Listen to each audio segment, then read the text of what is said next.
নমস্কার, সকলকে শুভেচ্ছা জানিয়ে আমি আজ আপনাদের সামনে একটি বিষয়ে দৃষ্টি আকর্ষণ করার চেষ্টা করছি। আজকের আনন্দবাজার পত্রিকাতে একটি খবর প্রকাশিত হয়েছে সম্পাদকীয় কলামে সুসংবাদ বলে। এই যে দেখছেন সুসংবাদ বলে আজকের আনন্দবাজার পত্রিকার এটা খবর। সুসংবাদ খবরটা কি বলা আছে, ভারতবর্ষের সব পূর্বাভাসকে ছাপিয়ে জুলাই থেকে সেপ্টেম্বর এই ত্রৈমাসিকে ভারতের জিডিপি বৃদ্ধির হার পৌঁছালো 8.2%। করোনা পরবর্তী সারা বিশ্বের অর্থনীতি যেখানে তলিয়ে গিয়েছে, অর্থনৈতিক বৃদ্ধির হার যেখানে কমে গিয়েছে, একমাত্র ব্যতিক্রম ভারত, যার GDP gross domestic production rate ক্রমশ বেড়ে চলছে। এটা আমাদের কাছে গর্ব, অর্থনীতির কাছে এটা গবেষণার বিষয়। বিশ্ব অর্থনীতিবিদরা এ বিষয়ে চর্চা করছেন ভারতবর্ষ ধীরে ধীরে কিভাবে আমাদের সামনের সারি যে দেশগুলো রয়েছে আমেরিকা, চীন, তাদেরকে টপকে প্রথম সারির দিকে এগিয়ে চলছে। এটা আমি বলছি না, আজকের সংবাদে আনন্দবাজারের মতো সংবাদপত্রে এই খবরটা প্রকাশিত হয়েছে। আমরা দেখছি বর্তমান সরকার, নরেন্দ্র মোদীর নেতৃত্বাধীন সরকার যে রাজনীতিকভাবে অর্থনৈতিকভাবে ভারতকে একটি বৃহৎ শক্তিশালী দেশে পরিণত করছেন, এটা সারা বিশ্ব জানে। আমাদের দেশে আমরা সবাই এটা লক্ষ্য করছি।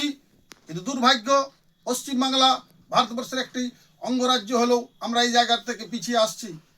পশ্চিমবাংলার স্বাধীনতার পর কংগ্রেস, সিপিএম, তৃণমূল কলকারখানা শিল্পের কোনো উন্নয়ন ঘটেনি। যে কারখানাগুলো ছিল সেগুলো বন্ধ হয়েছে, নতুন করে কোনো পরিকল্পনা নেই। বাঁকুড়া, পুরুলিয়া, মেদিনীপুর এইসব জায়গা তো কোনো কলকারখানার উদ্যোগে দেখা যায়নি।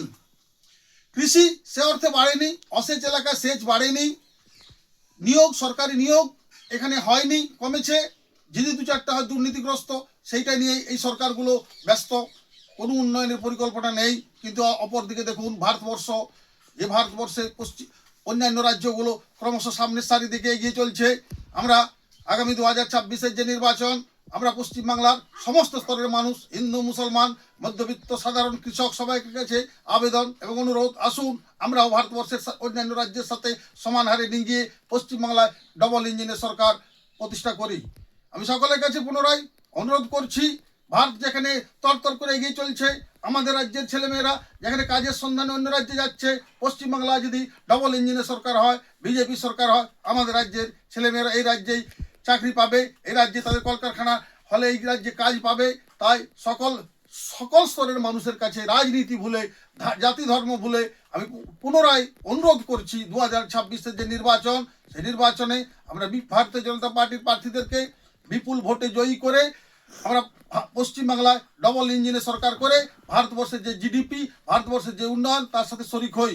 পুনরায় সকলকে নমস্কার জানিয়ে আমি আমার সংক্ষিপ্ত বক্তব্য এখানেই শেষ করছি। নমস্কার।